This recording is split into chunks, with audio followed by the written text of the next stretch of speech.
ताप हरणे करुणामय सब दुख हरो। हे शरण जोग दयाले दीनानाथ मया करो।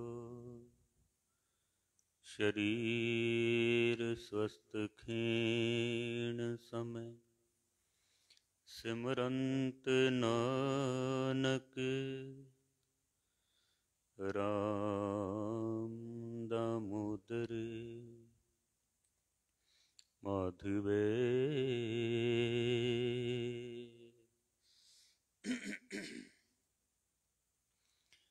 गुरु रूप साध संगत जीओ, कुछ समा गुरु के विचारां आप जी नूं सरवण करा सकां उस तो पहले 10वें पातशाह की बख्शिश की हुई पावन पवित्र फतेह सनिमर प्रवान करनी। वाहिगुरु जी का खालसा वाहिगुरु जी की फतेह।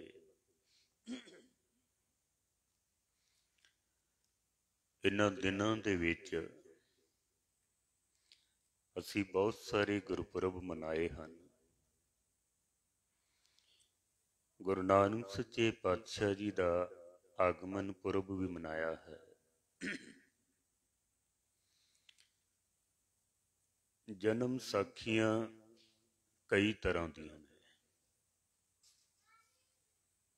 हर जन्म साखी दे करता ने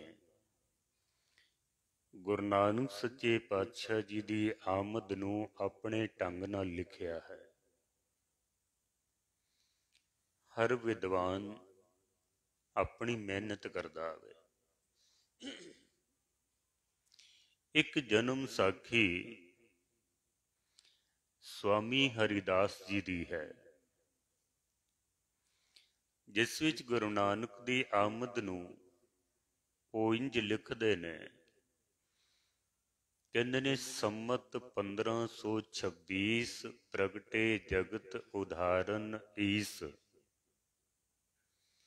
संमत सी 1526 ईस्वी सन 1469 सी। प्रगटे जगत उदाहरण ईस, ईस का मतलब है इष्ट परमात्मा। संसार दे विच प्रगट होए किस वास्ते? प्रगटे जगत उदाहरण ईस, जगत का उद्धार करन वास्ते इस स्वामी हरिदास जी कहते हैं कि गुरु नानक का आगमन होया है। 10वें पातशाह कहते ने जब जब होत अरिष्ट अपारा तब तब देह धरत अवतारा। जद कदी भी संसार दे विच अधर्म वध जांदा ना, तब तब देह धरत अवतारा। जद कदी भी अधर्म वधदा है तो कोई ना कोई अवतार परमात्मा दा प्यारा संसार विच आ जांदा है। महाकवि तुलसीदास भी कहते हैं, जब जब होत धर्म की हानि बाढ़ै अधम असुर अभिमानी। जद कदी भी धर्म की हानि होण लगे, अधर्म वध जावे, बाढ़ै अधम असुर अभिमानी। अधम कहते ने नीच लोकां नूं, अभिमानी लोग वध जान, नीच लोग वध जान, पापी लोग वध जान। बाढ़ है अधम असुर अभिमानी, तब तब विवध धर प्रभु शरीरा। हरे कृपा निध सज्जन पीड़ा। जदों कदी भी अधर्म वधदा वे, पापी लोग वध जांदे न, कोई ना कोई अवतार संसार विच आउंदा है और हरे कृपा निध सज्जन पीड़ा। ਜਿਹੜੇ ਸੱਜਣ ਪੁਰਸ਼ ਨੇ, ਸੰਤ ਪੁਰਸ਼ ਨੇ, ਉਹਨਾਂ ਦੀ ਫਿਰ ਜਿਹੜੀ ਪੀੜਾ ਹੈ, ਉਸ ਪੀੜਾ ਨੂੰ ਫਿਰ ਉਹ ਦੂਰ ਕਰਦੇ ਨੇ ਆ ਕੇ।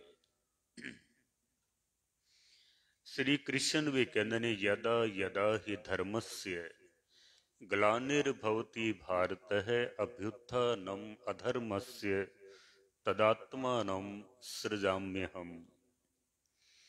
ਜਦੋਂ ਵੀ ਅਧਰਮ ਵੱਧਦਾ, ਕ੍ਰਿਸ਼ਨ ਕਹਿੰਦੇ ਨੇ ਮੈਨੂੰ ਸੰਸਾਰ ਤੇ ਆਉਣਾ ਪੈਂਦਾ ਹੈ। ਉਹਨਾਂ ਦੇ ਕਹਿਣ ਦਾ ਆਪਣਾ ਢੰਗ ਹੈ। ਭਾਈ ਸਾਹਿਬ ਭਾਈ ਗੁਰਦਾਸ ਜੀ ਕਹਿੰਦੇ ਨੇ ਗੁਰੂ ਨਾਨਕ ਸੱਚੇ ਪਾਤਸ਼ਾਹ ਜੀ ਸੰਸਾਰ ਵਿੱਚ ਕਿਉਂ ਆਏ? ਸੁਣੀ ਪੁਕਾਰ ਦਾਤਾਰ ਪ੍ਰਭ ਗੁਰੂ ਨਾਨਕ ਜਗ ਮਾਹੇ ਪਠਾਇਆ। ਪਰਮਾਤਮਾ ਨੇ ਪੁਕਾਰ ਸੁਣੀ ਤੇ ਗੁਰੂ ਨਾਨਕ ਸੱਚੇ ਪਾਤਸ਼ਾਹ ਨੂੰ ਸੰਸਾਰ ਵਿੱਚ ਭੇਜ ਦਿੱਤਾ ਹੈ। ਪਰਮਾਤਮਾ ਨੇ ਪੁਕਾਰ ਕਿਸ ਦੀ ਸੁਣੀ ਹੈ? ਗੁਰਬਾਣੀ ਵਿੱਚ ਵੀ ਇੱਕ ਪੰਕਤੀ ਆਉਂਦੀ ਹੈ ਕਿ ਕਲ ਮਲ ਹੋਈ ਮੇਦਨੀ ਅਰਦਾਸ ਕਰੇ ਵਿਲ ਲਾਏ।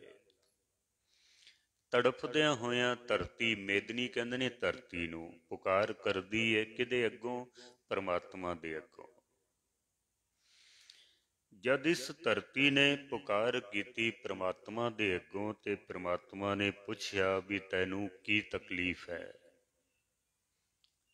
ਜਿਵੇਂ ਅਸੀਂ ਡਾਕਟਰ ਕੋਲ ਜਾਂਦੇ ਹਾਂ ਨਾ, ਤੇ ਡਾਕਟਰ ਦਾ ਪਹਿਲਾ ਸਵਾਲ ਹੁੰਦਾ ਵੀ ਕੀ ਪਰੇਸ਼ਾਨੀ ਹੈ? ਧਰਤੀ ਦੀ ਔਰ ਪ੍ਰਮਾਤਮਾ ਦੀ ਜੋ ਆਪਸ ਦੇ ਵਿੱਚ ਗੱਲਬਾਤ ਹੁੰਦੀ ਹੈ, ਭਾਈ ਗੁਰਦਾਸ ਜੀ ਉਸ ਨੂੰ ਲਿਖਦੇ ਨੇ ਵਾਰਾਂ ਦੇ ਵਿੱਚ ਆਪਣੇ। ਭਾਈ ਸਾਹਿਬ ਕਹਿੰਦੇ ਨੇ ਕਿ ਪ੍ਰਮਾਤਮਾ ਪੁੱਛੀ ਜਾਂਦਾ ਹੈ ਇਸ ਧਰਤੀ ਕੋਲੋਂ ਵੀ ਤੈਨੂੰ ਇਹ ਤਕਲੀਫ ਹੈ, ਇਹ ਤਕਲੀਫ ਹੈ, ਇਹ ਪਰੇਸ਼ਾਨੀ ਹੈ, ਤੇ ਧਰਤੀ ਇਨਕਾਰ ਕਰੀ ਜਾਂਦੀ ਹੈ, ਨਹੀਂ ਮੈਨੂੰ ਇਹਨਾਂ ਵਿੱਚੋਂ ਕੋਈ ਪਰੇਸ਼ਾਨੀ ਨਹੀਂ ਹੈ। ਤੇ ਪ੍ਰਮਾਤਮਾ ਨੇ ਪੁੱਛਿਆ ਫਿਰ ਕੋਈ ਤੇ ਪੀੜਾ ਹੋਵੇਗੀ ਨਾ ਤੇਰੀ, ਕਿਉਂਕਿ ਬੰਦਾ ਪਰੇਸ਼ਾਨ ਹੋਵੇ, ਦੁਖੀ ਹੋਵੇ ਤਾਂ ਹੀ ਕਿਸੇ ਡਾਕਟਰ ਕੋਲ ਜਾਂਦਾ ਨਾ, ਉਂਝ ਤੇ ਨਹੀਂ ਨਾ ਕੋਈ ਵੀ ਜਾਂਦਾ। ਭਾਈ ਸਾਹਿਬ ਕਹਿੰਦੇ ਨੇ ਪ੍ਰਮਾਤਮਾ ਪੁੱਛੀ ਜਾਂਦਾ ਤੇ ਧਰਤੀ ਇਨਕਾਰ ਕਰੀ ਜਾਂਦੀ ਹੈ। ਹੁਣ ਪ੍ਰਮਾਤਮਾ ਨੇ ਕੀ ਪੁੱਛਿਆ ਤੇ ਧਰਤੀ ਇਨਕਾਰ ਕਰੀ ਜਾਂਦੀ ਹੈ। ਬੜੇ ਖੂਬਸੂਰਤ ਢੰਗ ਨਾਲ ਭਾਈ ਸਾਹਿਬ ਭਾਈ ਗੁਰਦਾਸ ਜੀ ਨੇ ਲਿਖਿਆ ਇਸ ਨੂੰ। ਭਾਈ ਸਾਹਿਬ ਕਹਿੰਦੇ ਨੇ ਕਿ ਪ੍ਰਮਾਤਮਾ ਪੁੱਛਦੇ ਨੇ ਨਾ ਤਿਸ ਭਾਰੇ ਪਰਬਤਾਂ ਅਸਮਾਨ ਕਹੰਦੇ।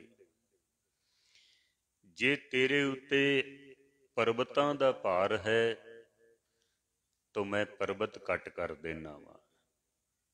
ਪਹਾੜ ਪਰਬਤ ਬੜੇ ਬੜੇ ਵੱਡੇ ਨੇ ਸੰਸਾਰ ਵਿੱਚ, ਅਗਰ ਇਹਨਾਂ ਦਾ ਭਾਰ ਹੈ ਤਾਂ ਮੈਂ ਉਹ ਘੱਟ ਕਰ ਦੇਣਾ ਵਾ।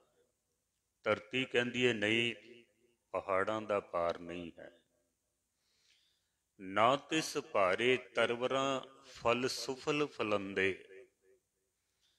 ਅਗਰ ਵਨਸਪਤੀ ਦਾ ਭਾਰ ਬਹੁਤ ਜ਼ਿਆਦਾ ਹੈ ਤਾਂ ਮੈਂ ਉਹ ਘੱਟ ਕਰ ਦੇਣਾ ਵਾ। ਵਨਸਪਤੀ ਬਹੁਤ ਹੈ ਦੁਨੀਆ ਦੇ ਵਿੱਚ, ਆਪਾਂ ਦੇਖਦੇ ਹਾਂ ਬੜੇ ਬੜੇ ਵੱਡੇ ਦਰਖਤ ਨੇ।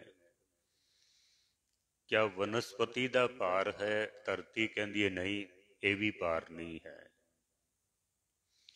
ਨਾ ਤਿਸ ਭਾਰੇ ਕੋਟ ਗੜ ਘਰ ਬਾਰ ਦਿਸੰਦੇ। ਕਿਆ ਤੇਰੇ ਉੱਤੇ ਬਣੇ ਹੋਏ ਵੱਡੇ ਵੱਡੇ ਮਹਿਲਾਂ ਦਾ ਭਾਰ ਹੈ? ਧਰਤੀ ਕਹਿੰਦੀ ਹੈ ਨਹੀਂ, ਇਹਨਾਂ ਦਾ ਵੀ ਭਾਰ ਨਹੀਂ ਹੈ। ਨਾ ਤਿਸ ਭਾਰੇ ਜੀ ਜੰਤ ਅਣਗਿਣਤ ਫਿਰੰਦੇ। ਕਿਆ ਤੇਰੇ ਉੱਤੇ ਜੀਵ ਜੰਤੂਆਂ ਦਾ ਭਾਰ ਬਹੁਤ ਜ਼ਿਆਦਾ ਹੈ ਤਾਂ ਮੈਂ ਉਹ ਘੱਟ ਕਰ ਦੇਣਾ। ਪਰਮਾਤਮਾ ਨੇ ਜਦ ਪੁੱਛਿਆ ਧਰਤੀ ਇਨਕਾਰ ਕਰ ਦਿੰਦੀ ਹੈ ਕਿ ਜੀਵ ਜੰਤੂਆਂ ਦਾ ਵੀ ਭਾਰ ਨਹੀਂ ਹੈ ਮੇਰੇ ਉੱਤੇ। ਨਾ ਤਿਸ ਭਾਰੇ ਸਾਇਰਾ ਨਗ ਵਾਹ ਵਹੰਦੇ। अगर नदियां दा भार ज़्यादा है, पानी दा भार ज़्यादा है, तो मैं वो घट कर देना वा। 3 हिस्से पानी है, एक हिस्सा धरती दा है। क्या पानी दा भार बहुत ज़्यादा है? धरती कहती है पानी दा भी भार नहीं है। इस तरह परमात्मा पुछी जाते हैं तो धरती इनकार करी जाती है, यह भी भार नहीं है, यह भी दुख नहीं है, यह भी दुख नहीं। तो परमात्मा ने पूछा भी कोई तो तकलीफ होएगी ना, तो ताई ते पुकार की है। धरती कहती है हाँ एक तकलीफ जरूर है मैनू, एक दुख जरूर है मैनू। वो केड़ा है? भाई साहब कहते ने धरती ने रोंदिया होया आख्या कि मेरे उत्ते अगर कोई भार है तो इको ही चीज दा है कि भारे पोए अकिरत कण मंदी हो मंदे। अकिरत कण बंदे दा भार मेरे उत्ते ज्यादा है। पहाड़ां दा इतना भार नहीं है जितना भार अकिरत कण बंदे दा है। पहाड़ कितने दिन दुनिया ते गिने नहीं जा सकते, पर सारे पहाड़ां दा भार इतना नहीं है जितना एक अकिरत कण बंदे दा भार है।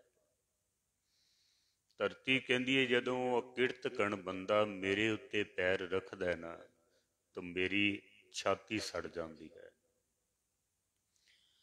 अकिरत कण दे जो अर्थ कीते ने विद्वानां ने, कहंदे ने किसे कोलों लै के जदों कोई शुकराना नहीं करता है, उसनूं कहा जाता है ये अकिरत कण बंदा है। ना शुकरा जो शुक्रगुजार नहीं है, जो जिन्हें कदी धन्नवाद नहीं किया है। रब कोलों असी 100 दातां प्राप्त कीतियां ने। जितना कुछ रब ने सानू दिता है ना, असी उसकी गिणती नहीं कर सकते हाँ। पर जे सब कुछ लैके असी शुकराना नहीं करते हाँ, तो फिर इसनूं कहा जाता है ये बंदा अकिरत कण है, ये धन्नवादी नहीं है, शुक्रगुजार नहीं है। गुरु रामदास महाराज सच्चे पातशाह जी कहते ने जेड़ा बंदा शुक्रगुजार ना होवे, धन्नवाद ना करे, जिन्हें दिता है उन्होंने याद ना करे, उन्होंने मनुख नहीं कहना चाहिए है। महाराज जी कहते ने सब जियो पिंड मुख नक दिया वरतन को पानी, अन्न खाना कपड़ पहनन दिया रस अन्न पोगाणी, जिन दिए सो चित न आवई। परमात्मा ने सानू कितना कुछ दिता है। सब जियो पिंड मुख नक दिया, शरीर दिता है, प्राण दिते ने, अखां दित्तियां ने, कन दिते, जबान दिती। एक एक शरीर दे अंग दी कोई कीमत नहीं दे सकता है, इतना कुछ रब ने दिता। खाण पीण वास्ते सानू बेअंत चीज़ां परमात्मा ने दित्तियां ने, स्वास दिते ने,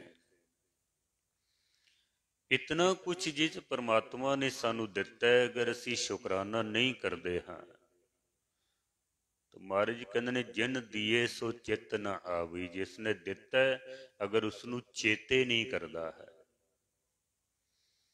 देखो मैं कई बारी ऐसे लोगों नू देखना वा कि जिन्होंने शरीर परमात्मा ने पूरा ही दिता हुए, पूरा जिस तरह साडा शरीर है उदा भी शरीर है,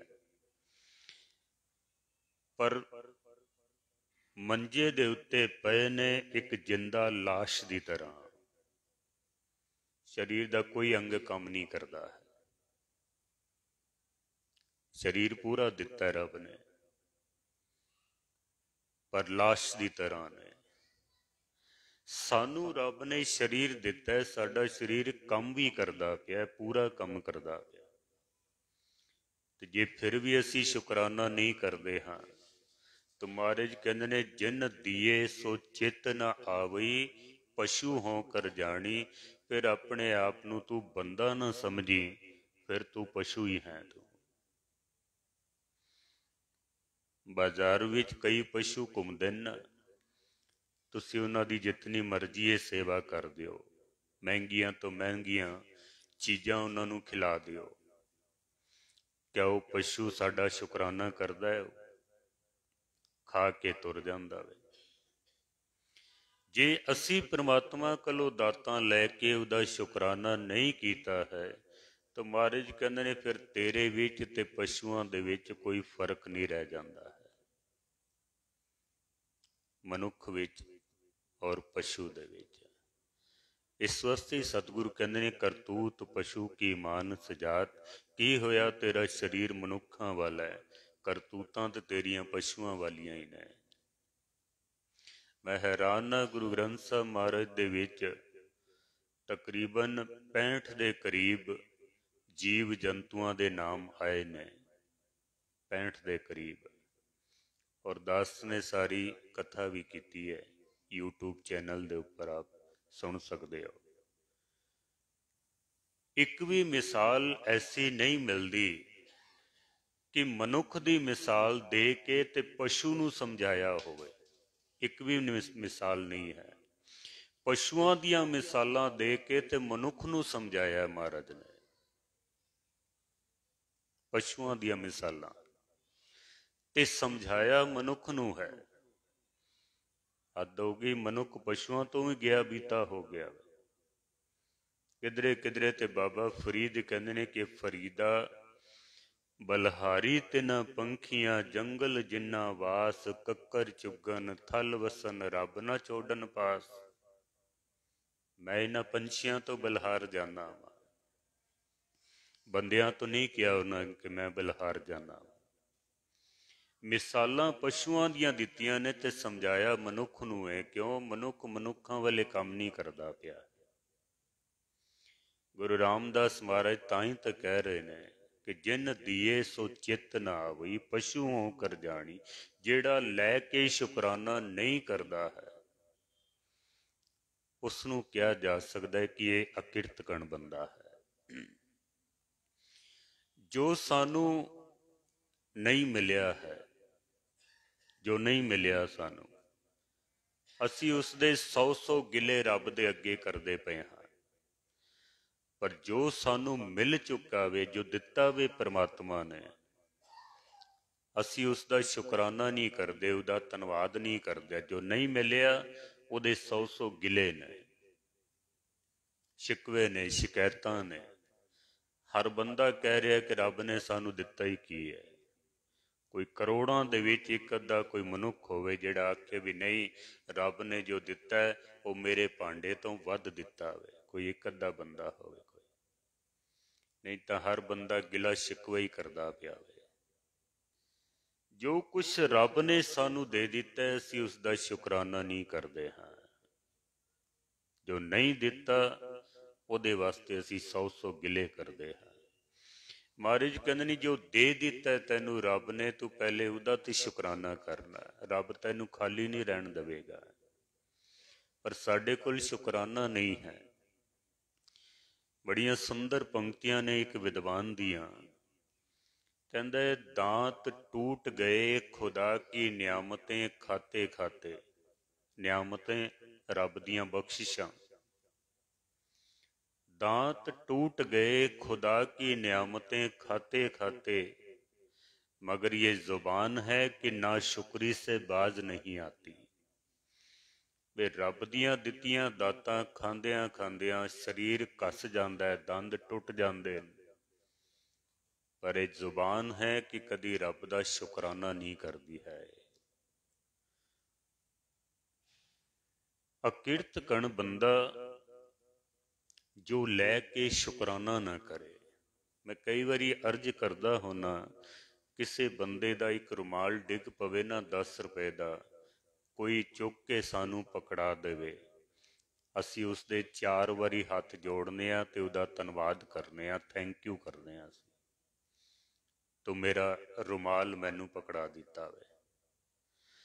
लेकिन जिस परमात्मा ने इतना कीमती शरीर सानू दिता वे, इतने कीमती श्वास सानू दिते ने, असी उसका शुकराना नहीं करते हैं।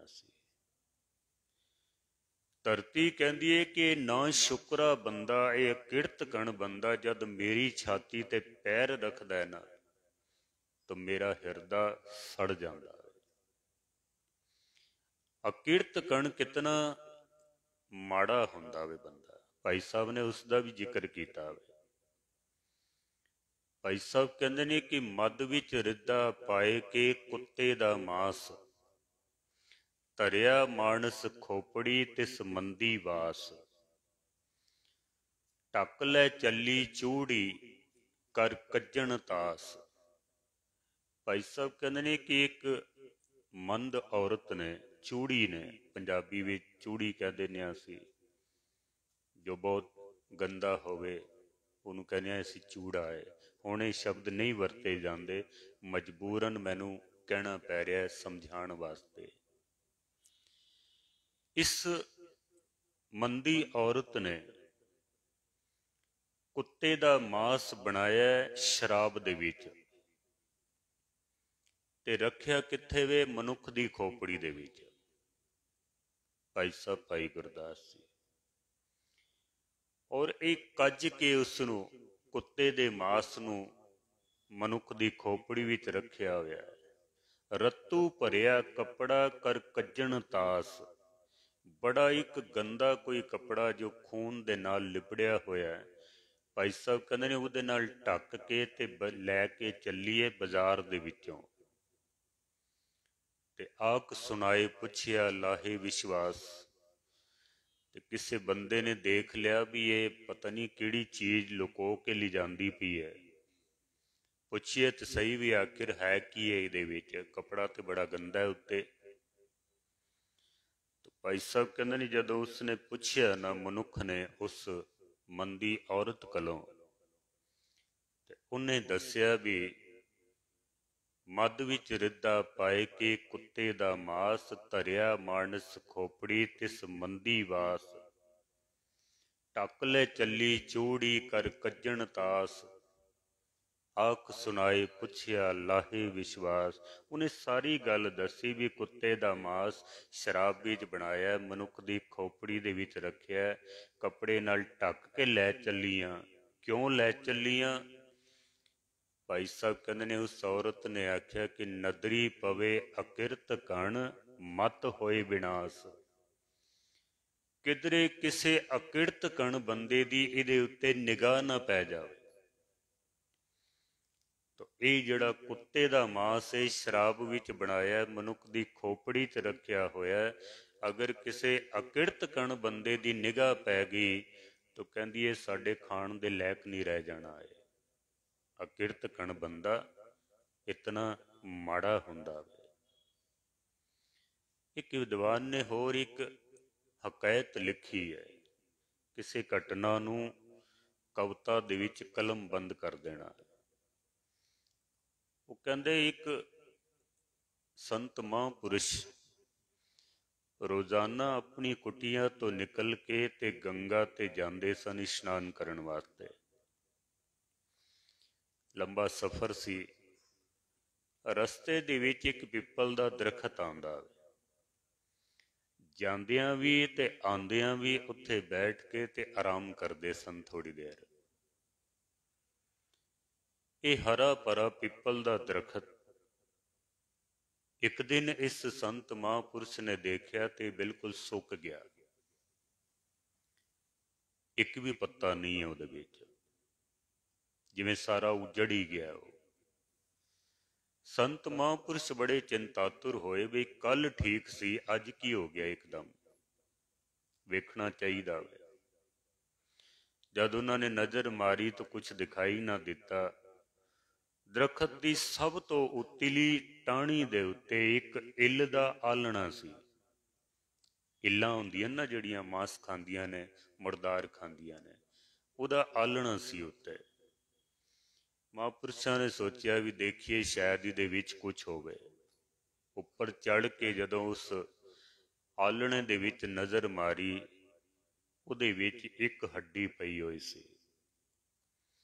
ਤੇ ਆਪਣੀ ਦ੍ਰਿਸ਼ਟੀ ਦੇ ਨਾਲ ਉਹਨਾਂ ਨੇ ਵੇਖਿਆ, ਪਤਾ ਲੱਗਾ ਕਿ ਇਹ ਕਿਸੇ ਅਕਿਰਤ ਕਣ ਬੰਦੇ ਦੀ ਹੱਡੀ ਹੈ।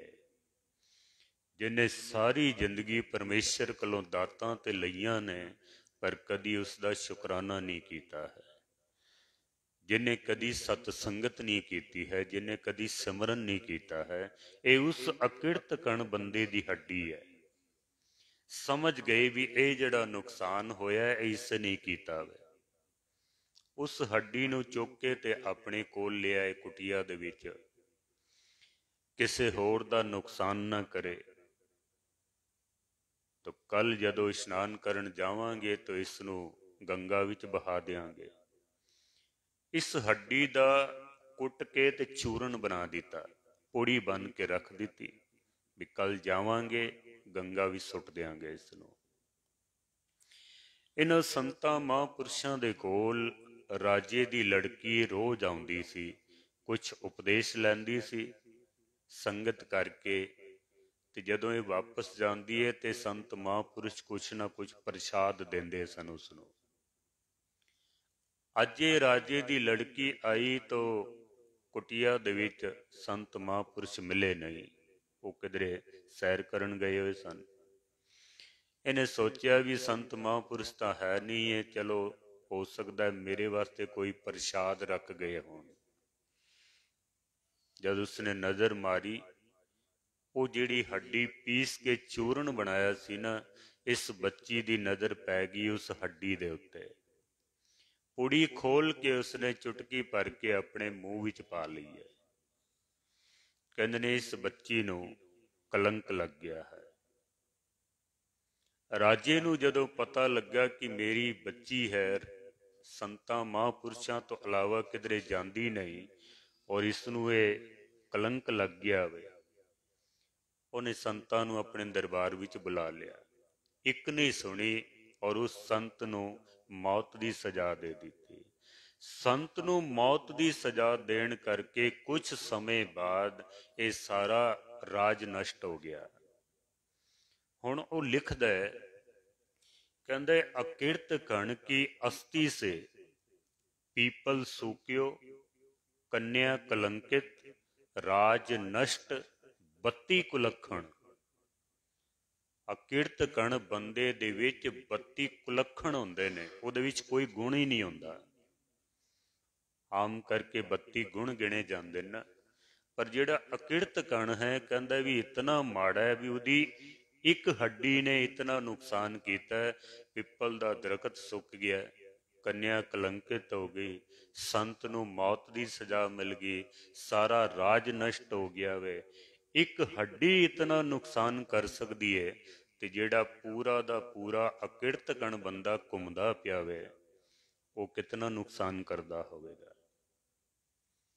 ਭਗਤ ਕਬੀਰ ਸਾਹਿਬ ਨੇ ਆਪਣੇ ਢੰਗ ਨਾਲ ਕਿਹਾ ਵੇ ਵੀ ਕਬੀਰ ਸਾਕਤ ਸੰਗ ਨਾ ਕੀਜੀਏ, ਦੂਰੋਂ ਜਾਈਏ ਭਾਗ।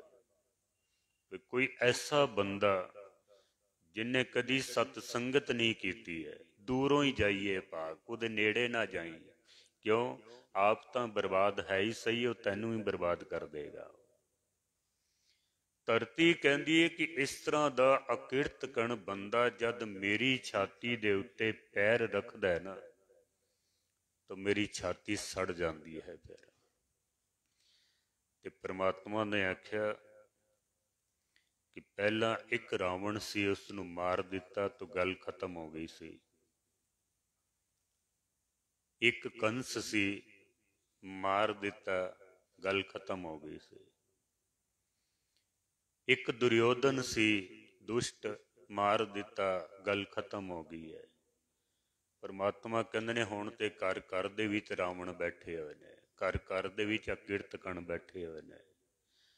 ਹੁਣ ਇਹਨਾਂ ਨੂੰ ਮਾਰਨਾ ਨਹੀਂ ਹੈ, ਮੈਂ ਐਸੀ ਇੱਕ ਆਤਮਾ ਨੂੰ ਸੰਸਾਰ ਦੇ ਵਿੱਚ ਭੇਜ ਦੇਣਾ ਜੋ ਮਾਰੇਗਾ ਨਹੀਂ, ਬਲਕਿ ਮਰਿਆ ਹੋਇਆ ਨੂੰ ਜੀਵਤ ਕਰ ਦੇਵੇਗਾ। ਜਿਹੜੇ ਨਾਮ ਨਹੀਂ ਜਪਦੇ ਹਨ, ਮਰੇ ਹੋਈ ਨੇ ਨਾ। ਅਤ ਸੁੰਦਰ ਕੁਲੀਨ ਚਤਰ ਮੁਖ ਗਿਆਨੀ ਤਨਵੰਤ, ਮਿਰਤਕ ਕਹੀਏ ਨਾਨਕਾ ਜਹ ਪ੍ਰੀਤ ਨਹੀਂ ਭਗਵੰਤ। ਇਹਨਾਂ ਮਰਿਆ ਹੋਇਆਂ ਨੂੰ ਜੀਵਤ ਕਰਨ ਵਾਲਾ ਸੰਸਾਰ ਤੇ ਭੇਜ ਦੇਣਾ ਹੈ। ਭਾਈ ਸਾਹਿਬ ਭਾਈ ਗੁਰਦਾਸ ਜੀ ਕਹਿੰਦੇ ਨੇ ਕਿ ਸੁਣੀ ਪੁਕਾਰ ਦਾਤਾਰ ਪ੍ਰਭ, ਗੁਰੂ ਨਾਨਕ जग माहे पठाया। परमात्मा ने पुकार सुनी है। वैसे ये ਜਿਹੜੀਆਂ ਆਤਮਾਵਾਂ ਸੰਸਾਰ ਤੇ ਆਉਂਦੀਆਂ ਨੇ, ਇਹਨਾਂ ਦੇ ਉੱਤੇ ਜਨਮ ਮਰਨ ਦਾ ਕੋਈ ਬੰਧਨ ਨਹੀਂ ਹੁੰਦਾ ਹੈ। ਇਹਨਾਂ ਨੂੰ ਮੁਕਤ ਆਤਮਾ ਕਿਹਾ ਜਾਂਦਾ ਹੈ, ਮੁਕਤ ਹੋ ਚੁੱਕੇ ਨੇ। ਤੇ ਤੁਸੀਂ ਆਖੋਗੇ ਮੁਕਤ ਹੋ ਗਏ ਤਾਂ ਫਿਰ ਸੰਸਾਰ ਵਿੱਚ ਕੀ ਲੈਣ ਆਏ ਨੇ? ਗੁਰਬਾਣੀ ਕਹਿੰਦੀ ਹੈ ਜਨਮ ਮਰਨ ਦੋਹੋਂ ਮੈਂ ਨਾਹੀ। ਨਾ ਜਨਮ ਦਾ ਕੋਈ ਬੰਧਨ ਹੈ ਤੇ ਨਾ ਮਰਨ ਦਾ ਕੋਈ ਬੰਧਨ ਹੈ, ਦੋਨਾਂ ਦੇ ਵਿੱਚ ਨਹੀਂ ਆਉਂਦੇ। ਜਨਮ ਦੀ ਖੁਸ਼ੀ ਨਹੀਂ ਹੈ ਤੇ ਮਰਨ ਦਾ ਕੋਈ ਗਮ ਨਹੀਂ ਹੈ। ਸੰਸਾਰ ਵਿੱਚ ਕਿਉਂ ਆ ਜਾਂਦੇ ਨੇ? ਜਨ ਪਰਉਪਕਾਰੀ ਆਏ। ਸੰਸਾਰ ਵਿੱਚ ਇਸ ਵਾਸਤੇ ਆ ਜਾਂਦੇ ਨੇ ਕਿ ਪਰਉਪਕਾਰ ਕਰਨਾ ਹੈ। ਤੇ ਪਰਉਪਕਾਰ ਕਿਹੜਾ ਕਰਨਾ ਹੈ? ਆਪ ਜਪਹਿ ਅਵਰਹ ਨਾਮ ਜਪਾਵੇ। ਆਪ ਮੁਕਤ ਕਰੇ ਸੰਸਾਰ। ਆਪ ਮੁਕਤ ਨੇ, ਸੰਸਾਰ ਨੂੰ ਮੁਕਤ ਕਰਨਾ ਹੈ। ਪਰਉਪਕਾਰ ਦੀ ਭਾਵਨਾ ਲੈ ਕੇ ਸੰਸਾਰ ਵਿੱਚ ਆ ਜਾਂਦੇ ਨੇ। ਉਂਝ ਜਨਮ ਮਰਨ ਦੇ ਕੋਈ ਬੰਧਨ ਨਹੀਂ ਹੁੰਦੇ ਹਨ, ਖੁਸ਼ੀ ਹੈ ਉਹਨਾਂ ਦੀ। ਇੱਕ ਵਾਰੀ ਅਸੀਂ ਜੇਲ੍ਹ ਦੇ ਵਿੱਚ ਗਏ, ਕੈਦੀਆਂ ਨੂੰ ਕਥਾ ਸੁਣਾਉਣੀ ਸੀ ਹਿੰਦੀ ਵਿੱਚ।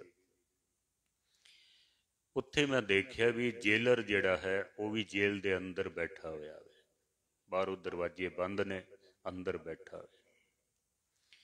ਤਾਂ ਮੈਂ ਸੋਚਦਾ ਪਿਆ ਬਈ ਇਸਨੇ ਇਤਨੀ ਪੜ੍ਹਾਈ ਕੀਤੀ ਹੈ, ਸਭ ਕੁਝ ਕੀਤਾ ਹੋਵੇ, ਬੈਠਾ ਹੋਇਆ ਤੇ ਇਹ ਵੀ ਜੇਲ੍ਹ ਦੇ ਵਿੱਚ ਹੈ ਤਾਂ ਉਹ ਵੀ ਅੰਦਰ ਹੀ ਹੈ ਨਾ।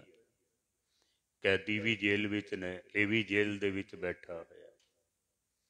ਪਰ ਸੋਚਦਿਆਂ ਫਿਰ ਸਮਝ ਆਈ ਵੀ ਨਹੀਂ, ਇਹ ਭਾਵੇਂ ਜੇਲ੍ਹ ਦੇ ਅੰਦਰ ਹੈ ਲੇਕਿਨ ਆਜ਼ਾਦ ਹੈ। ਇਹਦੀ ਜਦੋਂ ਦਿਲ ਕਰੇ ਇਹ ਅੰਦਰ ਆ ਸਕਦਾ ਹੈ, ਜਦੋਂ ਇਸ ਦੀ ਮਰਜ਼ੀ ਇਹ ਵਾਪਸ ਜਾ ਸਕਦਾ ਹੈ। ਇਹਦੇ ਉੱਤੇ ਕੋਈ ਬੰਧਨ ਨਹੀਂ ਹੈ। ਬਾਕੀ ਜਿਹੜੇ ਕੈਦੀ ਬੰਦ ਨੇ ਉਹ ਬੰਧਨਾਂ ਦੇ ਵਿੱਚ ਨੇ। ਸਜ਼ਾ ਖਤਮ ਹੋਏਗੀ ਤੇ ਬਾਹਰ ਨਿਕਲਣਗੇ, ਨਹੀਂ ਤੇ ਬੰਧਨ ਦੇ ਵਿੱਚ ਨੇ। ਅਸੀਂ ਜਿਤਨੇ ਵੀ ਹਾਂ ਇਸ ਸੰਸਾਰ ਦੇ ਵਿੱਚ ਬੰਧਨਾਂ ਦੇ ਵਿੱਚ ਹਾਂ। ਅਸੀਂ, ਸਾਡੀ ਸਜ਼ਾ ਜਦੋਂ ਪੂਰੀ ਹੋਏਗੀ ਤੇ ਅਸੀਂ ਮੁਕਤ ਹੋਣਾ ਹੈ।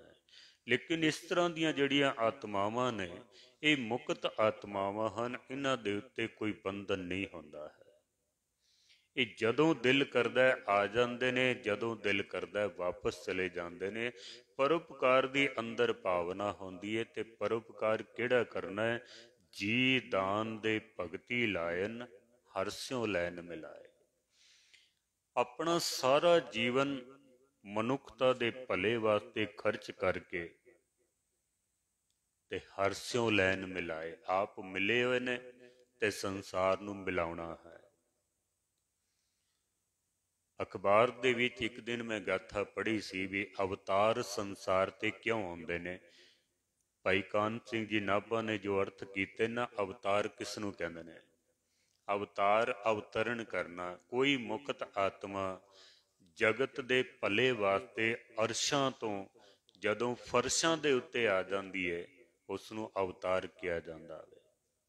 ਅਵਤਰਨ ਕਰਨਾ, ਸਰੀਰ ਧਾਰਨ ਕਰਨਾ। ਕਹਿੰਦੇ ਅਵਤਾਰ ਕਿਉਂ ਆ ਜਾਂਦੇ ਨੇ? ਸ਼ਾਮ ਦਾ ਵਕਤ ਸੀ, ਨਦੀ ਦੇ ਕਿਨਾਰੇ ਦੇ ਉੱਤੇ 10-15 ਮਨੁੱਖ ਆਪਣੇ ਕੰਮ ਤੋਂ ਵਾਪਸ ਆਏ ਨੇ, ਪਰਲੇ ਪਾਰ ਜਾਣਾ ਹੈ।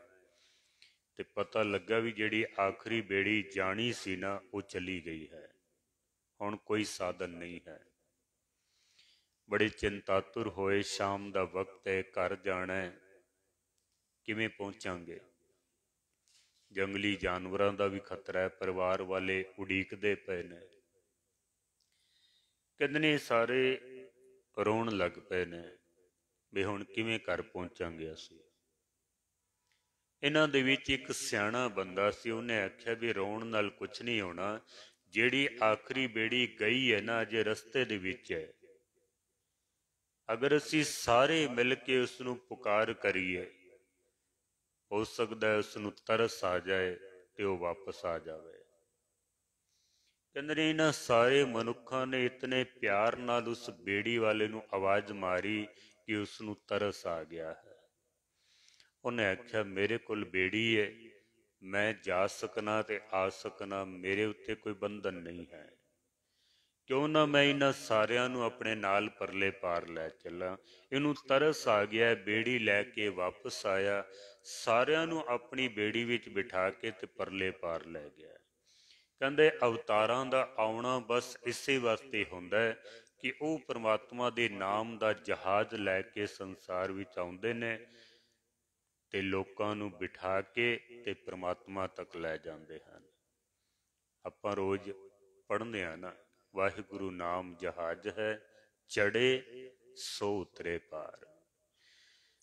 ਧਰਤੀ ਨੇ ਜਦੋਂ ਪੁਕਾਰ ਕੀਤੀ, ਪ੍ਰਮਾਤਮਾ ਨੇ ਪੁਕਾਰ ਸੁਣੀ ਤੇ ਗੁਰੂ ਨਾਨਕ ਸੱਚੇ ਪਾਤਸ਼ਾਹ ਜੀ ਸੰਸਾਰ ਤੇ ਆਏ ਹਨ, ਜਿਨ੍ਹਾਂ ਦਾ ਆਪਾਂ ਪ੍ਰਕਾਸ਼ ਪੁਰਬ ਵੀ ਮਨਾਇਆ ਹੈ। ਬਾਕੀ ਵਿਚਾਰ ਫਿਰ ਕੱਲ ਆਪ ਜੀ ਦੇ ਸਨਮੁਖ ਰੱਖਾਂਗੇ। ਸਵਾਮੀ ਹਰਿਦਾਸ ਜੀ ਦੀਆਂ ਪੰਕਤੀਆਂ ਹਨ। ਸੰਮਤ 1526 ਪ੍ਰਗਟੇ ਜਗਤ ਉਦਾਹਰਨ ਈਸ, ਕਾਰਤਿਕ ਮਾਸ ਥਿਤ ਪੂਰਨਮਾਸੀ, ਸ਼ੁਭ ਨਕਸ਼ਤਰ ਸ਼ੁਭ ਲਗਨ ਪ੍ਰਗਾਸੀ। ਇਹ ਬਾਕੀ ਵਿਚਾਰ ਫਿਰ ਕੱਲ ਆਪ ਜੀ ਦੇ ਸਨਮੁਖ ਰੱਖਾਂਗੇ। ਭੁੱਲਾਂ ਚੁੱਕਾਂ ਦੀ क्षमा। ਸਾਰਿਆਂ ਦਾ ਧੰਨਵਾਦ। ਵਾਹਿਗੁਰੂ ਜੀ ਕਾ ਖਾਲਸਾ, ਵਾਹਿਗੁਰੂ ਜੀ ਕੀ ਫਤਿਹ।